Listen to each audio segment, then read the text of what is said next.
My name's Robert Mather and I work for IUCN, the International Union for Conservation of Nature, based in our regional office in Bangkok, but responsible for our work throughout countries of Southeast Asia.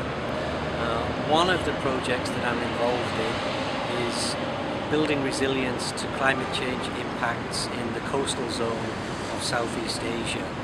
It's particularly focused on Thailand, Cambodia and Vietnam, where we're working in 8 different provinces, 2 in Thailand, 2 in Cambodia and 4 in Vietnam, and really engaging with local communities and local government to see how climate change will impact them in their own locality and what they can do about it in terms of adapting their way of life and their livelihoods to be able to manage in the face of this climate change.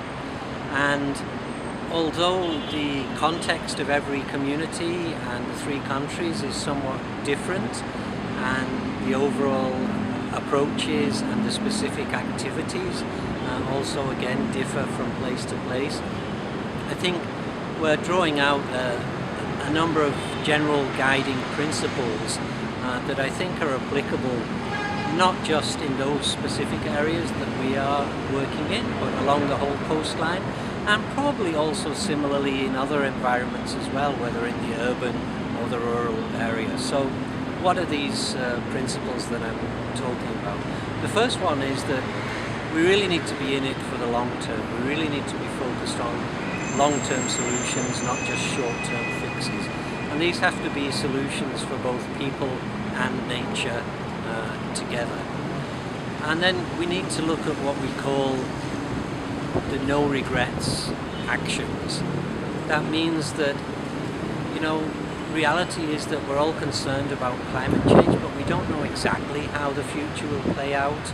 It may be terrible, it may be not quite as bad as we thought it might be. So it's difficult to make decisions about investments right now that will yield benefits in an uncertain future. So what we want to find is those things that benefit now and also benefit in the future. So a simple example is replanting mangroves or better management of your existing mangroves.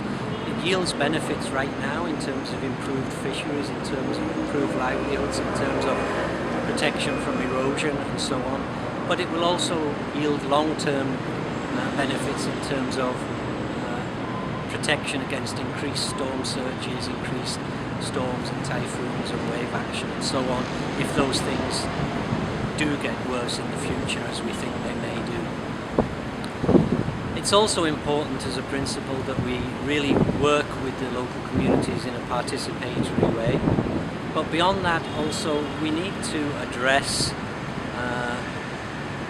governance issues that are already existing in those local communities, and we really need to address the issues relating to environmental justice in those communities as well.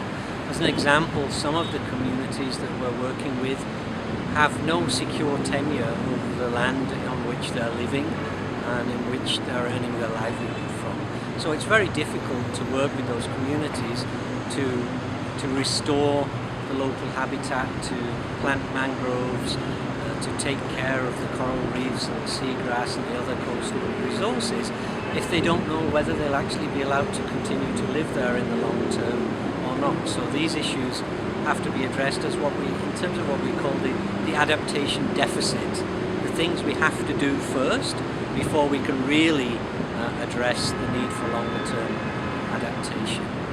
Another principle is that we really need to build on existing best practices and promote local innovations. So don't just bring ideas from outside, but do whatever we can to facilitate, to motivate, to encourage the local communities, the local government to come up with their own solutions.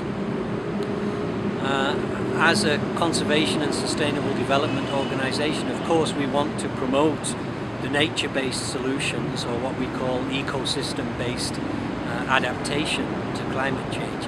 But we also have to recognize as one of our principles that in many cases nature-based solutions alone won't be enough, and so we need to have a more holistic portfolio that includes both hard infrastructure and nature-based solutions to address climate change in each area. Finally, we need to talk to each other, we need to communicate, we need to share and exchange, and we need to learn from each other. This is very early days. All over the world, people are trying to come to terms with climate change. What does it mean? What do we do about it? There are no experts. We're all beginners. We're all still learning. So let's continue to do it with an open mind and share and learn from each other. Thank you.